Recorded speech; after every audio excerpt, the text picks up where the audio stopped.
mga kawaw, mag-testing na po taaning dragon fruit. Itong una na kong gerbisan. Kaya na po'y hinog. Ato na sa mga tilawan. Kay relax man karong panahon na. Wala na may trabaho. O, din hinisantas dragon fruit.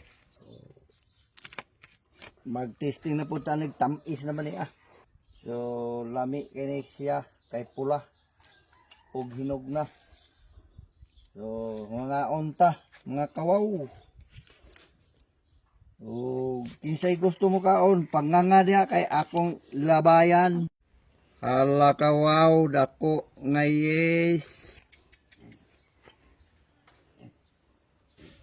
Muni siya mga kawaw, harbiso ni karon.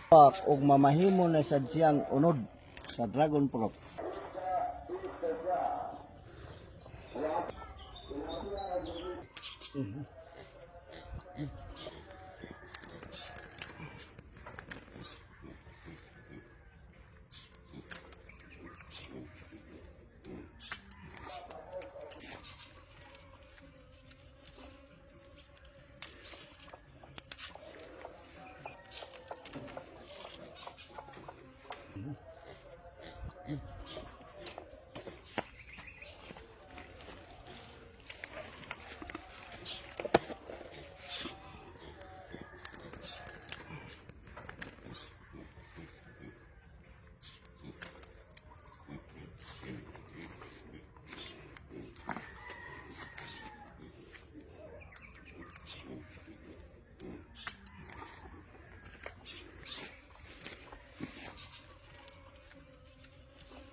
Punuan makatagbaw sa kauhaw.